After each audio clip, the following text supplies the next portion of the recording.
Right. Well, good morning, everybody. Good morning. My guest today is the very well-renowned Thomas Erikson. And I've tried to link these podcasts to various chapters in my book. And one of the most difficult chapters I found to write was the chapter about managing difficult people. And Thomas has made this his kind of lifetime goal, really. He's a coach who helps managers manage awkward people. He's written a series of books, really. I suppose the two most famous ones, Thomas, probably are Surrounded by Idiots, great title, and also Surrounded by Bad Bosses. So you're attacking both sides of the fence. You're helping employees understand how they're being managed, and you're coaching leaders into the way that they manage their staff more effectively. So, welcome. Good morning. Why don't you start by just telling me a little bit about the journey that got you here, the background that you had, the frustrations that you must have felt to push you into this writing, and then bring us up to today. So, how did this all start? Well, it started basically when I was 24 years of age and I got my first managing position. I was a really good sales guy. I sold myself to the recruiter. I said, "Take me," which they for some strange reason actually did. That was a bad decision because selling and leading is actually not the same thing. They are related in a way, trying to convince people of things, but it's totally a different job, to be honest. And I didn't know. So I just entered the room saying, "I know this, I got this, here I am. Now everybody's going to be a world champion. Just follow me." However, I didn't know how to lead people at all. It sounds silly when I tell you this story. I know that. And some people just, what did you know? Well, I didn't know anything. I haven't read any books. I hadn't taken any classes or trainings on leadership. I wanted to be a manager or a boss. So I took it on. And pretty soon I started to realize this isn't working at all, to be honest. People looked at me a little bit like this from the side. Everything they came to me with, problems, issues, questions, I just said, well, fix it. Well, how about this? Well, fix it. Well, how about that? Well, fix it, fix it, fix. That's what was my sort of default answer to basically everything, because well, I didn't know. I didn't know. So after about 8 months, 10 months maybe, I went to my manager's manager and said, "Take me out of this equation. I don't know what I'm doing. This is going sideways in a hurry." And he said, "You better stay put, Sonny, because your manager is even worse. She's not even here." It was a pain, and well, at the end of the day, I succeeded in sort of leaving the office. It was a banking office in the early 90s. And when people gather around the coffee table to send you off to your next step in your career and wishing you the best wishes, and giving you a piece of cake, I didn't get anything. It was an awkward situation, people sitting like this, and I gave them a plant and said, I'm sorry, please forgive me for not handling the situation. Thomas, at that time, were you aware that you kind of fallen into the trap that you thought there was only one path to utopia? It was the path that had succeeded for you, and you thought if everybody else just did the same thing, they'd have the same results. Well, the problem is, I don't even think I don't believe I thought even that, because I didn't have a plan. I didn't think at all. I just did because I can't blame. I don't think I'm stupid, but I was sort of naive-ish. Well, yes, I was very naive. I mean, at the end of the meeting, some lady got a bad conscience and said, "Well, it got a little bit better at the end." It was horrible, horrible. But this was not my aha moment. It was more like my oh no moment. It was at that point I started to realize I had to do something different, and then I started to think it over and start to read stuff. And the HR department brought me in and said, "Would you fancy a personality analysis? What do you say? Learning more about yourself. How about that?" And I said, "Sure, I'm willing to learn." So I filled in a questionnaire, and they gave me a document, a piece of paper, 20 pages, I believe. And they said, "Boom, read it." And then you call us back. And I said, "Oh no, is this what people are perceiving me as? Is this what people are seeing when I present myself to the room? This is horrifying. This was really because the truth was on those papers. It told me a lot of good stuff, but it also pointed out in a brutal manner. You are a really poor listener for once. You don't pay attention. You're not there. You're only thinking about yourself. A lot of very non-charming things. And that was the starting point. Here I started to think, oh, if I'm going to be in this business whatsoever, making a career, I have to I have to sort of restart everything. Everything I knew until that moment was just, waste. So, yes, But that pain seems can an be important that seems an important wake up call though, because for the first time you were getting in management terms what we call second position, where you were actually looking in at yourself as others perceive you. yeah. And actually, that's a great wake up call. It might be brutal, um, the way that you suddenly discovered that, but actually a good starting point. So, what did that then Yes, lead on to? yes, it was brutal, but I think also, I mean, today I'm thankful for this situation. We learn from painful situations, even though they're painful in the moment, and we think, "Oh, why did I put myself into this situation? Why didn't I think it over or well, anything?" Uh, Usually it's here you learn. I mean, that could be in relationships, could be in leadership, could be in anything in sales. A really messed up sales conversation, I've had plenty of those as well, has taught me the most important lessons when it comes to sales, as an example, or leadership management, or mentoring, as I am now a coach, executive coach slash mentor. And in the beginning of that career, I messed things up a couple of times also, which made me think and reconsider, but I think the pain has to be there. I think we always learn more from pain, don't we? You always learn more from putting your hand in a fire and burning your hand and thinking Yes, how beautiful it is. exactly. So continue with your journey then. So you're now at a period of self-awareness that you've Yeah, realized you've got some things to learn. yes, true.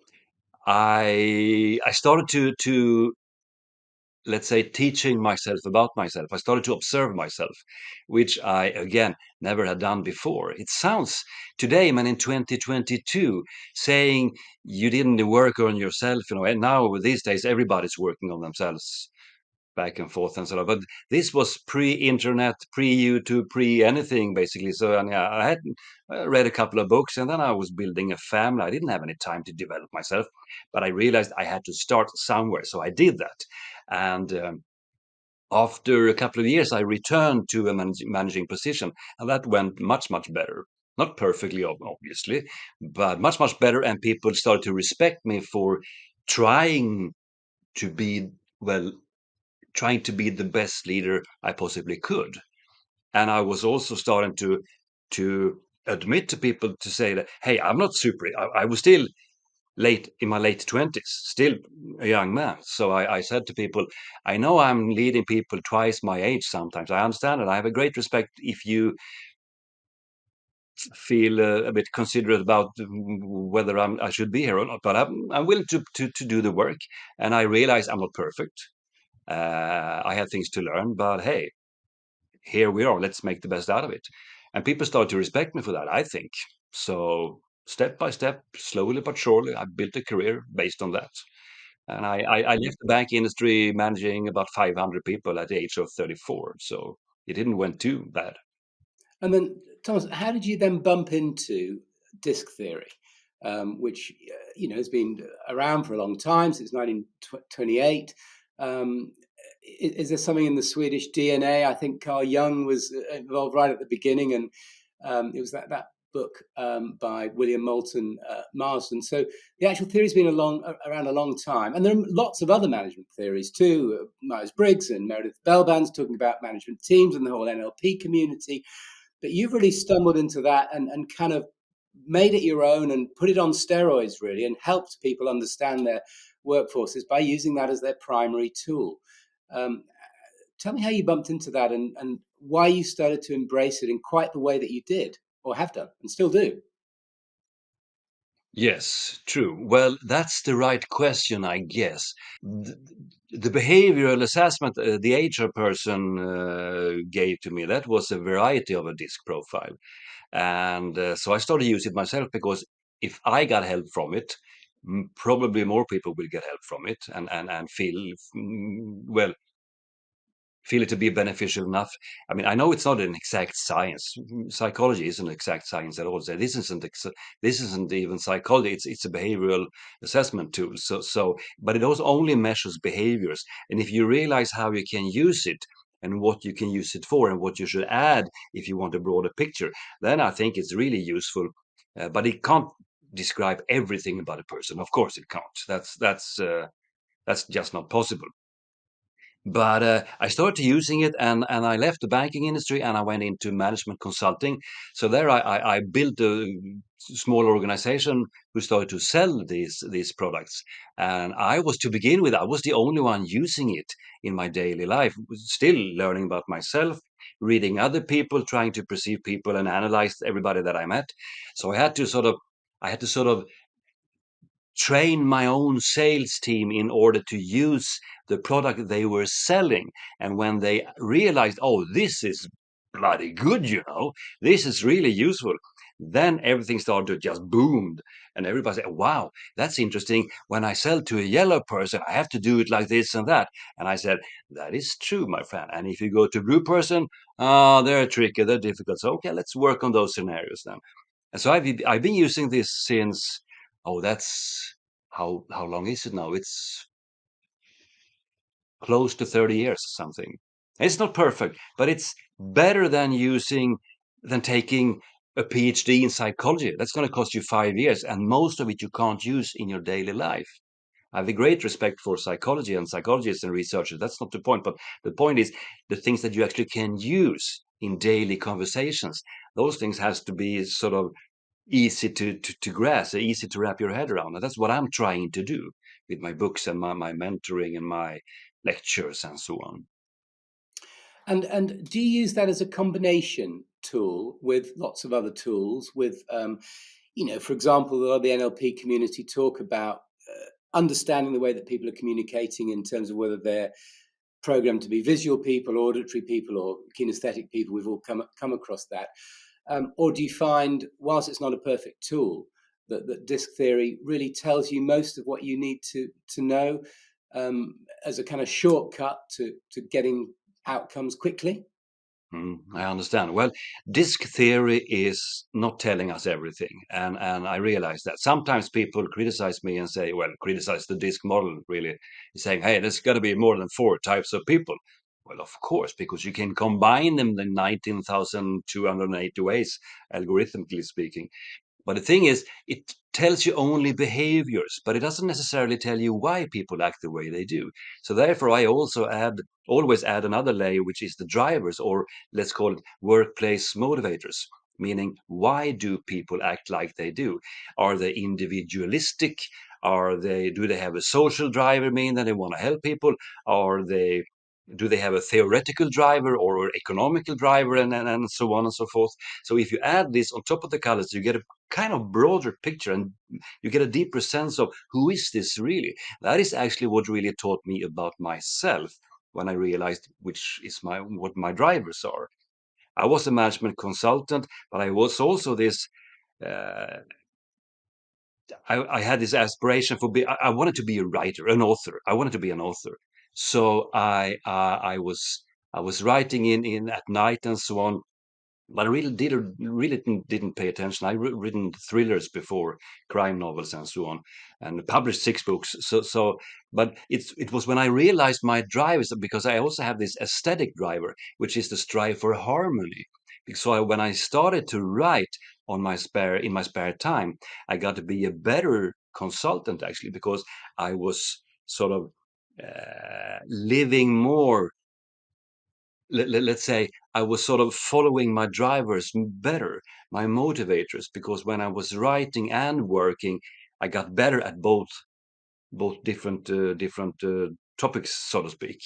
I got to be a better consultant while writing at night, which is not connected at all, but it made me a better person, a stronger person. It made me more complete, let's say. And I hope you don't mind me just delving a bit more deeply, because I'm genuinely interested in this. And it's really about leopards changing their spots. And can, in general, when you've seen the categories that people go into, whether they're red, green, yellow, or blue, do they stay there?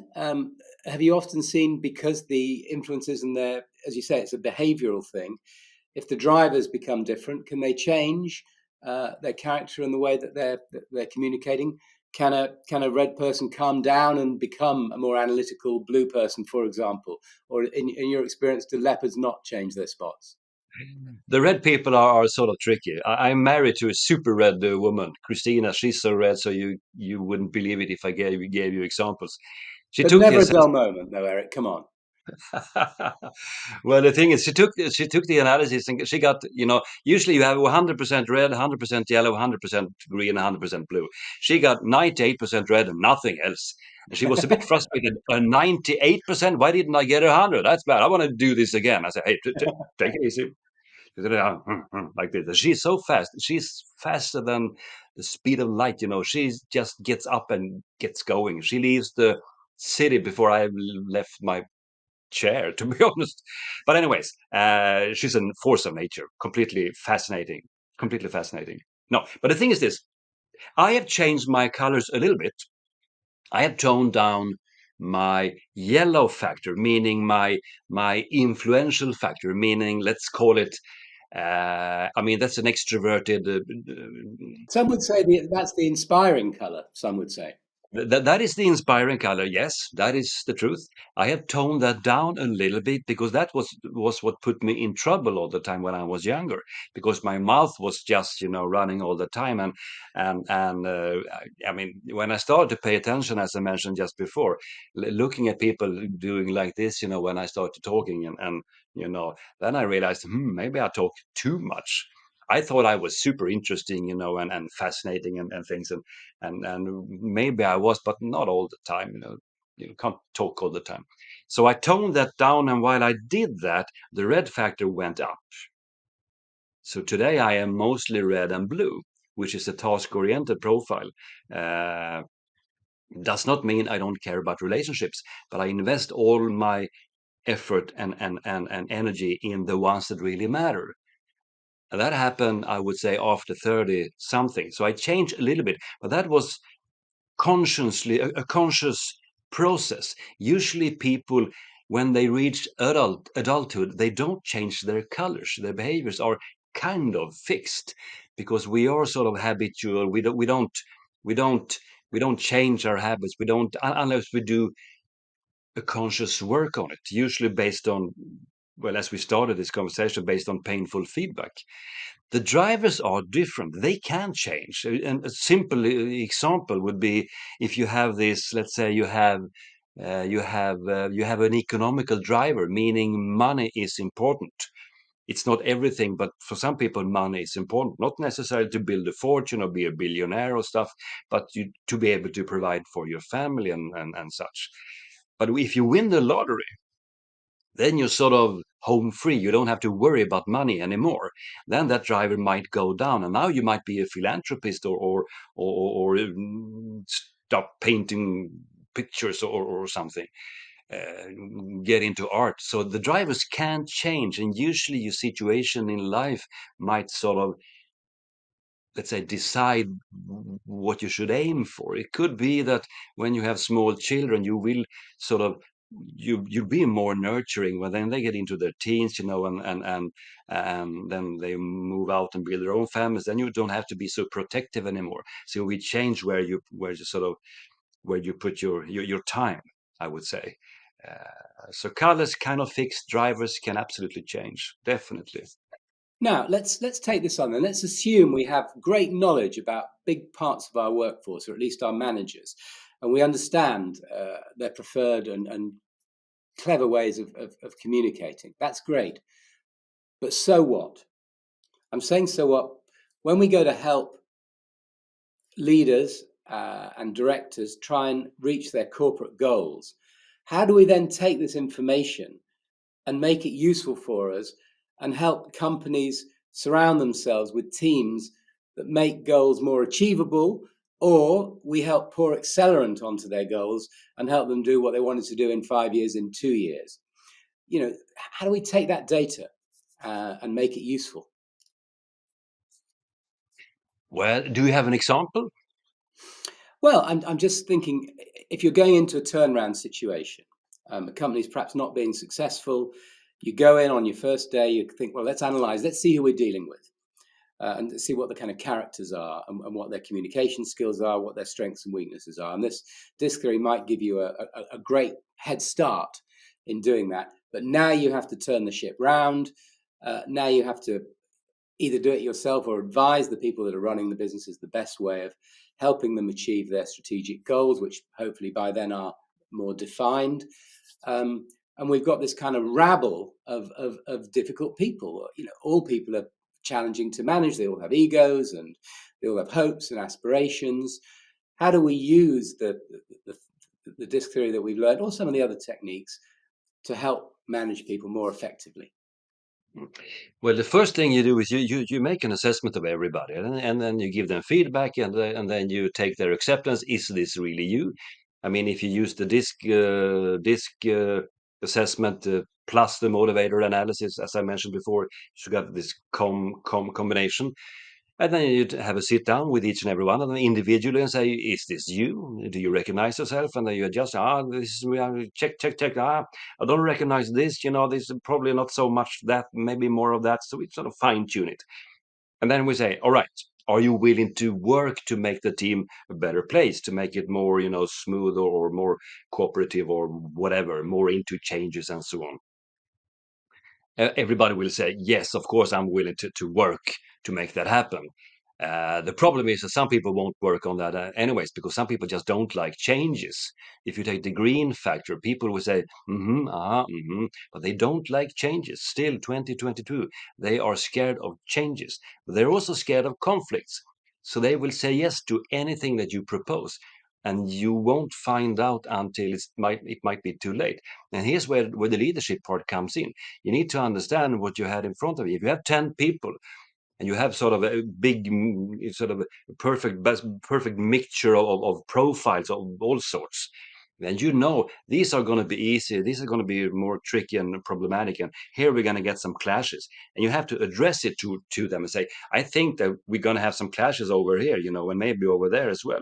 This is going to go well, this is going to go well, but here, so how can we deal with this? And we have to also understand, when let's say that you are reorganizing or changing your business model, or making things that really affect people in a daily work. It's not just that you getting a new office, because that's a detail, according to me. But you really change things for good. Everybody will not be successful in all kinds of situations. I mean, the term, oh, you can be anything. No, you can't. That's actually not possible. You can't be an accountant without some blue in you. You have to be able to work in silence, to deal with numbers, and you have more or less have to love Excel sheets.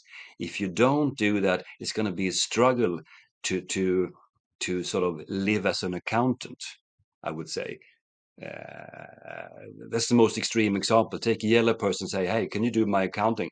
That's a sort of a suicidal mission. I wouldn't recommend. So you have to be prepared. When you did the group assessment, you have to realize some people will be struggling with wherever we are going. And I think as a good leader, you need to address them. No, we are going in this direction. Hey, Steve, how about this? How about that? I'll do my best. Well, do you have what it takes? Because this is where we are going. And I know we're going to end up in situations that it's not perfect for you, because you are this kind of guy. And this can be really brutal. It took me probably 20 years before I dared to address this kind of issues to people and say, I don't think you're going to fit in this new role.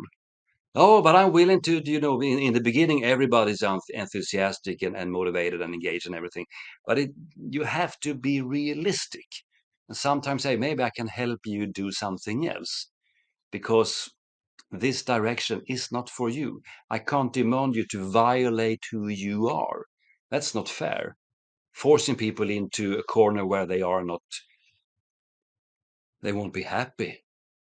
It's interesting. One of the strongest messages that I try and shout loudly about when I'm working with companies and coaching is, I think I've been around long enough to see best practice. I've met very clever people. I've met people that are geniuses, whose products or services have changed the world, and it's a pleasure to work with them. But I've also noticed that people that are often geniuses in certain areas are not very well rounded. They have equal and opposite failings. And in this world where everyone's trying to improve themselves, I often come across people that spend years, decades, trying to fix the things that they're not so good at. Perhaps it's administration, or perhaps it's accounting or understanding figures, and they go on courses and have individual coaching. And I've come to the conclusion that actually very few people will get better at their failings. And actually, if you give them permission to do more of what they're good at, because what they're good at, they're very good at. What they're good at, other people can't do. They're geniuses in that way. And if they surround themselves with people that can prop themselves up and plug the gaps where they're weaker, then generally goals are achieved much more easily. Would you agree with that?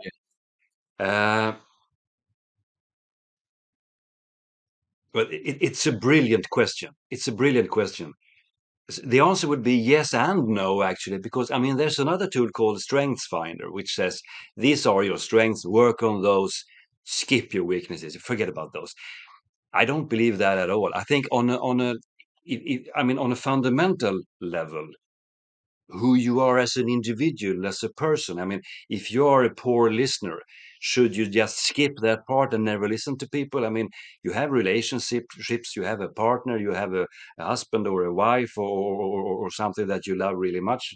And you want to listen to them. You can develop those things if you have a good reason for it.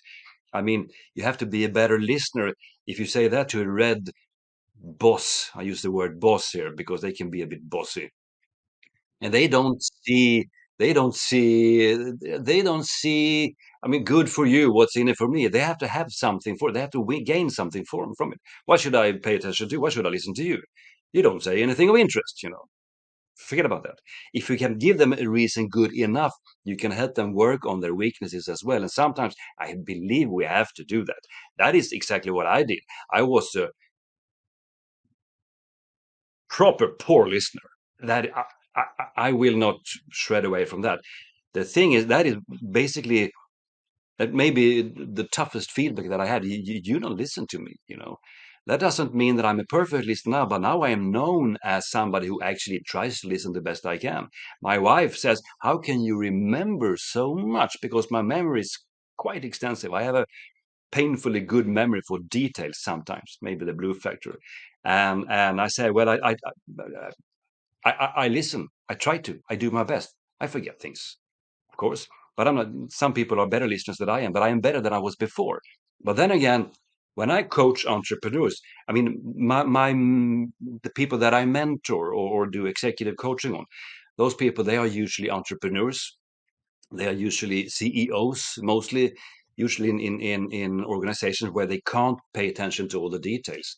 But some people are sort of control freaks. They are sort of some people are to the OCD side, more or less. They have to check up on everything and keep track of everybody all the time. And I say, that's a weakness. You should actually pay attention to it, because you're not going to build your business. You're not going to scale your business if you actually have to read every material all the time. You have to build trust in people. So that's another weakness that they can work on to actually build their business. But then again, I can switch it around and say, you're a good sales guy. You should stay out there on the field, on the marketplace, doing business. So pay attention to the business and leave the details to somebody else. That's just another way of saying the same thing. I guess that depends on who I'm coaching. Depends on how they are, well, how open I have perceived them to be when it comes to feedback. Some people won't take negative feedback. You're a poor listener. You have to work on that. It's not the same thing as saying, I think you're an excellent sales guy. You should be out there, visualizing the future, and building the teams, and let them do the details. It depends on what they're after. So yes and no. Sorry. No, that's a comprehensive answer, and it's well explained. When you bump into other commentators, Thomas, who are talking about business practice or human behaviour, I'm thinking people like Tom Peters or Jim Collins or even Jordan Peterson in Canada. Who are your own role models? Who do you respect and look up to and find their comments interesting? Well, all of those, because I have read everything they have wrote. Uh, I read a lot, a lot. I read a couple of books every week. I am an efficient reader. I'm a fast reader, and I have learned these techniques to sort of remember mm, the most important bullet points from any book. Uh, that's how I develop myself. I follow all of those people. I mean, but also Tony Robbins, as an example, for inspiration, energy. I don't I don't agree with all they are saying all the time because that's impossible. But no, not well, probably everybody that you really listen to can teach you something. It sounds like a cliche. I understand that. But do I have somebody? Well, I listened carefully to Simon Sinek for some time when I realized I'm already doing what he's talking about. I mean, start with why. That is what I've been doing myself. Start with why. Otherwise, you don't know where you're going and or why. So, but he wrapped it up so beautifully. Um, well, Jordan Peterson, he dares to speak about. You mentioned him. He dares to talk about difficult things that it's not popular and so on. What I have learned from him is I don't agree with all he's saying. I agree with some of it, but what he has taught me is to don't back away from things that might be complicated, because he doesn't. He sticks his nose in everywhere, and he gets smacked all the time. So I'm kind of impressed that he actually is still going, because who would have actually survived such blaze? I don't know what is driving him really, but He's certainly just not his trying to be behaviors. controversial, is he? He's controversial. I can understand that. I can understand what some people just say, "Now he's an idiot." I can completely understand that. And then he goes into he's sort of all over the place talking about so many things. I don't know if he thinks he's an expert on everything, but just his that he dares to bring topics up that might be controversial. That in itself is for me sort of a well, I've learned Refreshing. it. I think it is. It is. And like you mentioned, I've got some criticism. If you want to be I mean, another cliche, if you want to be successful, some people is going to get after you and try to bring you down. That is just the way it is. But the point is, if you dare to go in directions where it's a bit scary and you don't feel self-confident all the time, I think it's very refreshing. I think it's very developing. If you sort of, and you have to put your money where your mouth is. I tell people, dare to do the stuff that scares you. That's where you can learn more about yourself, more about the people surrounding you. I mean, dare to go in directions that actually freaks you out completely, maybe even, because that's where you're gonna test your own limitations and see how far can I go. Don't hurt other people. Be humble, be polite, be precise with your words, but dare to do stuff that scares you. For me, that's a great experience. And if I hadn't done that before, I would still be a banker, and a pretty bitter one, I would say. I went to a really boring conference a couple of years ago. I was almost asleep. I was so bored. And then this guy stood up and he said, we've done a survey, he said, of people who are over 100 years of age. And we've asked them the question, uh, what would you have done differently? What regrets do you have? And I sat up, I thought, well, this is going to be interesting. These are people over 100, life's generally, Oh, past they've been its around. its great times. And universally, they said, we wish we'd had more courage. We wish we'd taken more chances. We wish we'd taken that job. We wish they'd asked that girl or that boy for a date. We wish we'd moved to Australia when we had the chance.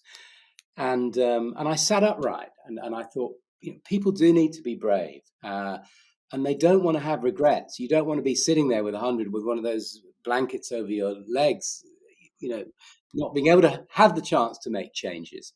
And that I learned from that. It was worth going to the conference just to listen to that. And I think that the phrase that I like is when people say, try lots of stuff and keep what works.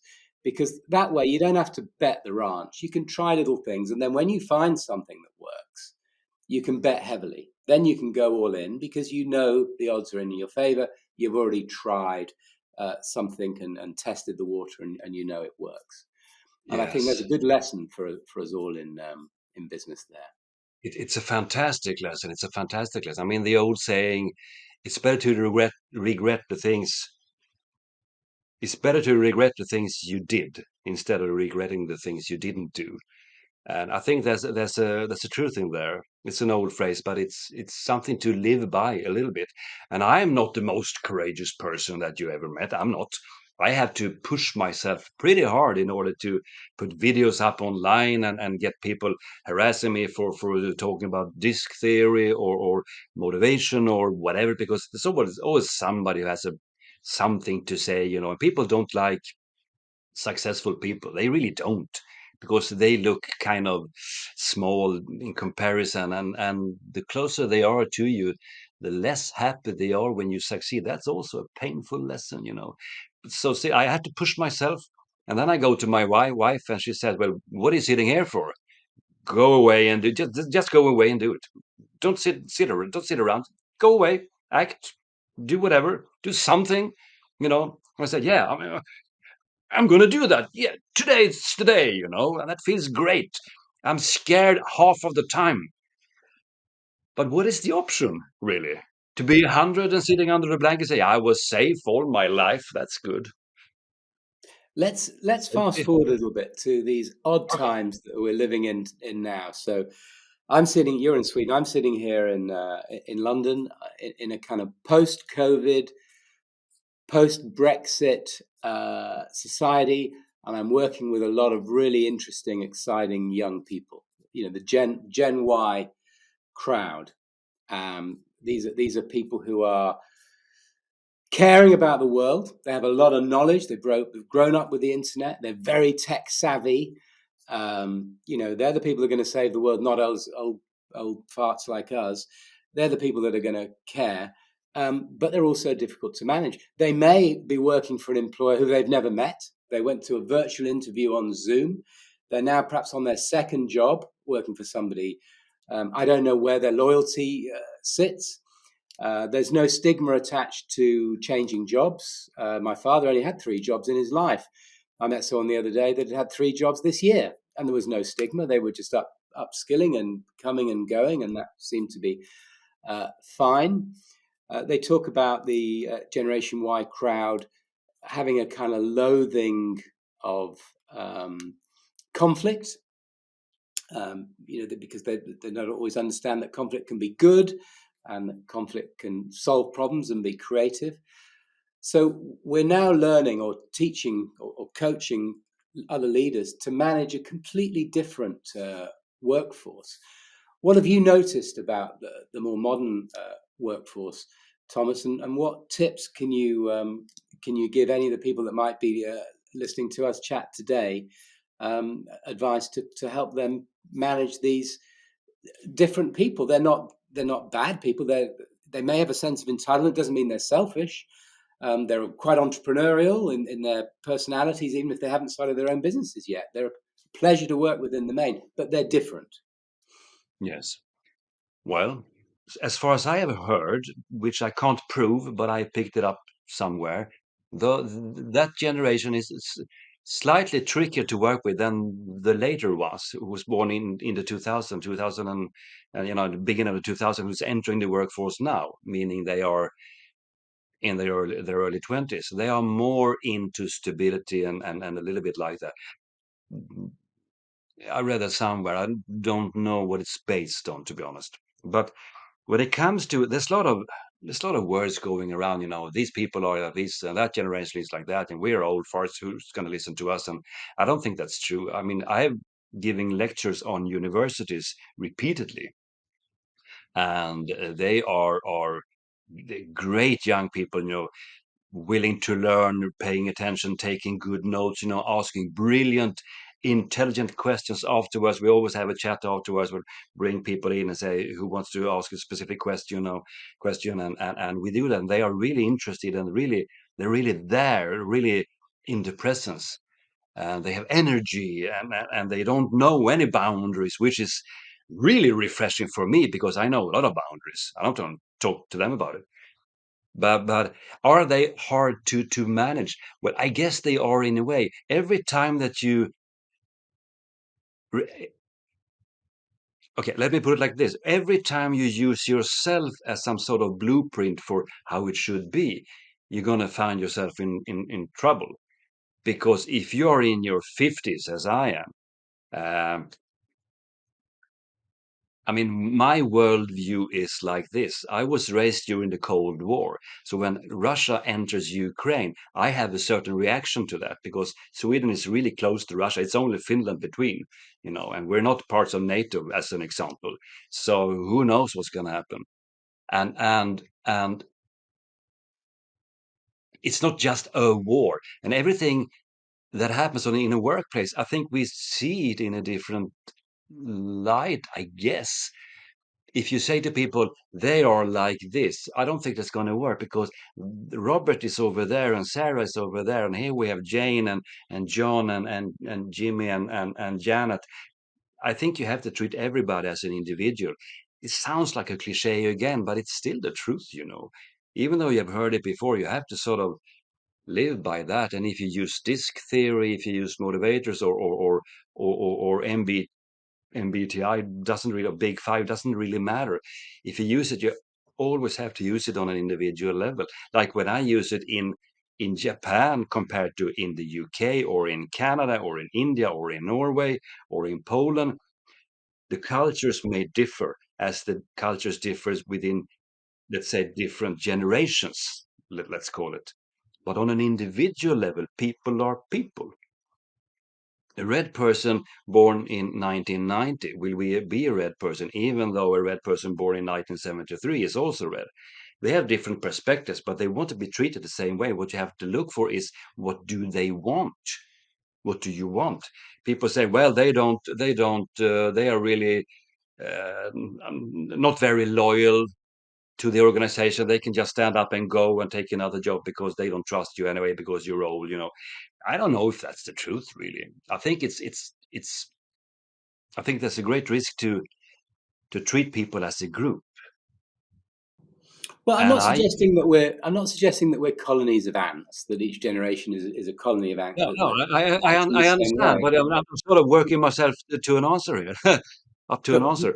with the cultural differences, I just wondered if you felt that there were different tweaks, levels of sophistication that we need to Mm. change to manage them more effectively, I or think, to get as the most always, out of them and us. yeah, you have to listen to them, and you have to understand they think in a different way that you do, maybe. And if you can put yourself in that situation, I mean, if you have a team with only young people who think really different than you do from what you do, I would say ask them, what do you want? How would you like to be managed? They hate micromanagement, but who doesn't hate micromanagement? Uh, some people, I need my freedom. I need to work from home. I need to leave early. I need to come in late. I need to do whatever. As long as I produce the result, don't ask me how I did it. That might be okay, as long as they produce the acquired result. If you have negotiated what's supposed to be the outcome of this and that, and they actually give you that, then I don't think you should worry. If they sort of mess things up all the time, then you have to deal with it on an individual level anyways. You have to go back and give feedback and say, okay, you said you're going to give me A1. Now you gave me B3. What happened here?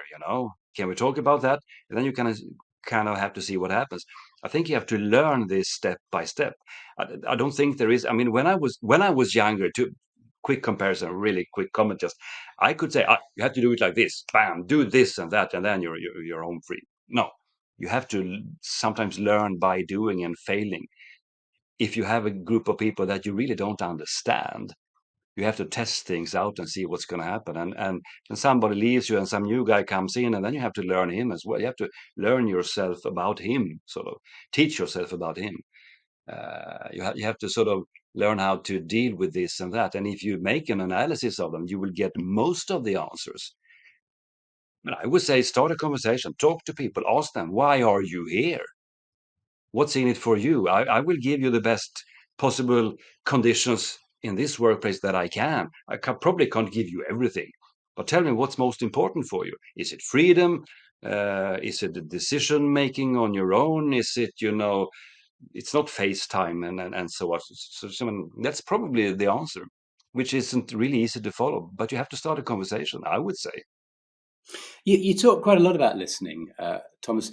If I was asking for what you think are the most important traits to help modern managers, modern leaders lead their pack, I guess empathy is going to be pretty high up on your list, given your comments about listening. But are there any other really important skills that you've noticed over the years that stand out that will help perhaps somebody coming into management for the first time be good as a leader?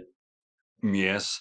The thing is, the best leaders, they are not fixed with either or, neither nor. I mean, you have to be a good listener, but you can't listen all the time. That's also impossible. What you have to understand is some people will need a strong leader who stands up and says, this is the direction. Let's do this. Don't do that.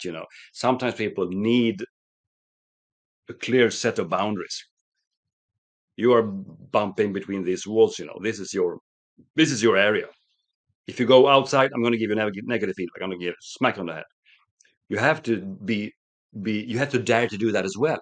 If you have an onboarding process when you get sort of enthusiastic people that say, wow, I'm going to do this, I'm going to do that, and I say, hey, great, take on the project and go away and do it. Report by Christmas. That's the worst thing you can do. You also have to sort of pay attention to those people. You have to follow them strictly in the beginning until they have proven themselves. I've spent quite some time trying to coax out of you the qualities that great leaders have. Let's just flip that on its head then. In your book, when you're talking about surrounded by bad bosses, what are the worst traits that leaders can demonstrate that kill companies and kill their ability to manage properly? Let's have some fun and tell me some stories about terrible bosses and the traits that they have. Oh, there are so many, so many. Well, I had a boss of my own. Let's call him Mike, shall we? He had this. I had just finished my sixth book in the Surrounded by series. It's going to be called probably something like Surrounded by Energy Vampires, something like that. And he was something called histrionical personality type, which is yellow on steroids, so extroverted that he sort of falls off the cliff, kind of in a way. He could not pay attention to anything more than 30 seconds. Everything, sort of a drama queen, if you know. Entering the room, throwing out the jacket if it falls down to the floor, and let it lie there because now we are working, shoveling up the arms, sleeves there, and let's dig into this, and full of cliche. We're going to win the match, we're going to crush the competition. We're going to say, can you see, stand there, up there on the top of the world, watching down on all the other losers. And we said, what's the name of the game? Well, don't be so negative. Say what? Well, you have to. Don't you have any visions? Yes, we're absolutely with you, Mike. But what would you like us to do? That was bad because he didn't know. He just wanted to make us feel like winners. He sent us to motivational seminars, all that kind of stuff. But he couldn't instruct anyone about anything. There was no substance behind it. No substance, just hot air flowing in your face. It was fun to begin with because he showed you trust. He said, yeah, you figure it out, he said. You figure it out. And I said, yeah, whoa, because if you got on the so-called shit list, you never left Because if you're a good guy, you don't question him. You're only positive, smiling all the time. Yay, whoa, like this, If you're not a good guy, then you're a bad guy. Then you're sort of out. You could never recover from that one. So you had to sort of live in this super motivational, inspirational, visionary thinkers. I mean, you were in the vicinity of him or his spirit or his aura, maybe all the time, entering like this, and go, wow, here comes Mike, fantastic. But when you started to try to take notes from a meeting, you had nothing. It just fell apart in your hands. You never knew what to do. And if you I've asked almost him, noticed. I've noticed that in this world where you can fake everything, you can put everything through an Instagram filter or some kind of photo filter and change everything. I think there's almost a swing back now to authenticity. People are actually looking for some trust, some humility. I've hired leaders because of their authenticity, and I think people are now flocking to do that. I mean, you've got to have some vision, otherwise you're just leading people around in circles. You've got to know where you're going. But I think that whole kind of trust, as you suggested, having a good memory, doing what you say you're going to do, these kind of old-fashioned values are almost coming back into fashion. let's hope they are, because I mean, the problem is when you have a personality type, regardless of which one it is, if it's here, or here, it's too extreme for the huge masses, so to speak. If you're far out on the extroverted side or far out on the introverted side, it's going to be hard to deal with the other party. Let's call it. If you're an ambivert like myself, because I am kind of in the middle, a bit more extroverted. So when you're too extreme, you're going to attract certain types of people. But a lot of people are going to get frustrated and kind of annoyed and irritated and maybe angry at you because you can't give them what they need. So it's better if you're sort of in the middle in one way or another. If you're too extreme, it's gonna be too hard. When I coach entrepreneurs, which I do a lot online using Zoom and so on, and usually they are they are often red because they have a strong drive. They are sort of competitive and so on, and they are struggling with sort of lowering their pace a little bit, taking the pace down, and slowing down, and more like listening to everybody else who are naturally much slower, and which is bad, always bad. If you're slow, bad, you're out. And talk too much. So they are struggling with this. And one of the advices is sometimes to put in at least a COO, at least. If you don't want to put somebody else as a CEO, maybe you should hire a COO to sort of run the operations, and then go out there and conquer the world on your own. If you're too extreme, it's not going to work, I think. This guy was too extreme. I worked I mean, in the banking industry, I worked for detail-oriented blue people who are so stuck in their Excel sheets, they can't look you in the eye even. They talk to you while typing, because that's a hit person. That's kind of scary. And I'm not here to build relationship. I'm here to work. Why are you, stone-faced, never show any feelings, no emotions whatsoever? For a green person or a yellow person, that's like talking to a robot. Not good. Not good. Thomas, I like to sort of dig down and just peeling back your own skin of your own DNA. Clearly in the job that you do, you're coaching people. You like to plant the seeds and coach people and tend them and water them and see how they grow. But I was interested when I was doing my research on you that you actually have quite a passion yourself for gardening. And actually, if you think about it, it's the same thing, isn't it? You're planting seeds, you're creating circumstances where not people can grow and succeed, but by the plants and shrubs and flowers in your garden. When did you realize that you had that love of horticulture? Now I'm shivering a little bit because this is important for me. It actually is, because I I I am trying to construct, to build, to organize a traditional English park at home. I'm an Anglophile to begin. I love old Land Rovers and stuff. I love to go to London. It's a fantastic place, absolutely fantastic. And when I bought my first house, when my son was 2 years, I think 2 years of age, we bought our first house, just a small lawn, nothing there. And my then wife, the mother of my children, she said, "Well, let's put out some flowers there." And I said, flowers, fertilizers, what is that? I don't know. I saw what she was doing, and I sort of took over her hobby, which was very uncharming, but I actually did. And then I realized that this is fun. And as you said, I'm planting something and I can see it grow. And we planted a couple of trees, and then I realized this is going to be the word pears. This is going to bring us fruit in 5 years' time. Ooh, that's a long time. But if I nurture it and if I take care of it and I water it and all of that stuff, it's going to give us pears, which it did. And that was kind of wow. And they taste good as well. This is fascinating. So now I'm planting trees the whole summers, planting trees, bushes. And I know now we are leaving this garden. You can't see it here, but I'm looking out through 3 windows here, and it's kind of beautiful. I planted, I don't know, 50 trees the last 7 years. I love it. It's also a good sort of as a contrast to just talking all day long, right? Or writing a book, doing something with my hands. I really love that. I when my wife can't find me in the house, she goes out and says he's probably out here somewhere. And then I leave my phone and I just let the time pass, and I, you know, picking weed or mowing the lawn once again or doing something. I'm learning topiary this summer. That's hard, especially with bushes that nobody has treated well in a while.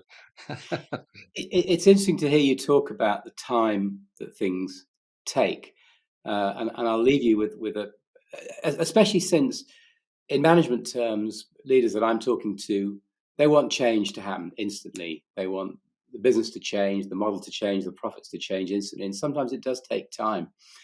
Youth culture demands instant gratification now that we can get things sent the next day on Amazon, and we see them, we want them, we can have them, we deserve them, they'll come the next day. Gardening doesn't work like that. And I'll just leave you a story. One of my first memories as an 8-year-old boy when I first moved to London was my parents took me to Hampton Court. And then Oh, that's when beautiful. we'd kind of been through the maze and everything, we went to Kew Gardens. And I'd never seen such beauty. And I remember there being a lot of people there, and the groundsmen you were able to talk to them, and the gardeners you were able to talk to, and there was an American family in front of us, and the guy said, "Well," he said, "this is beautiful."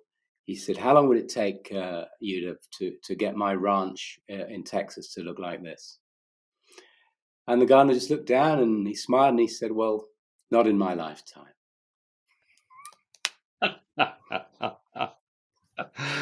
Oh, that's such a spot on answer, and not in your either. That's the wrong question completely. Completely the wrong question. But things do take longer than you think, don't they? Not just in gardening, coming back to the management time. Everybody wants change instantly, and sometimes it takes time for people to change, for systems to change, and for companies to turn around their culture and Yeah. personalities. That's probably one of the keys to your previous question about the younger generation, how to lead them, to make them understand that things will take time. Because when we were young, you and I, we also were kind of impatient, and why is this taking so long? Probably. Still am. I And still these am. days it's even worse. I mean, I want to see the new movie, put on Netflix, bam, there it is. Instead of waiting 6 months for it to come to town, and pay for it and plan for it and babysitter and all of that. It's crazy. But it is what it is. I love all the possibilities, opportunities that we have. I love them. But I also know that some things will take time, and that is just the way it is. And to deal with time is probably the most important thing as a life advice, to see, the bar going down, down, down, down, slowly but surely. Sort of, your time budget, it's closing. That's why you should never just sit around and do nothing. I hate it when young people say, "I don't feel like it. I'm gonna just go sit here and do nothing all weekend." Oh, that really frustrates me because you think you have plenty of time. Well, you're facing problem if you don't change your attitude. It's true. Let's leave it there, Thomas. what an interesting man you are. I've enjoyed talking to you. Thank you so much for logging on so early in the morning, and I wish you all Thank the you for best. having me. It's been really interesting talking to you. Thank you so much.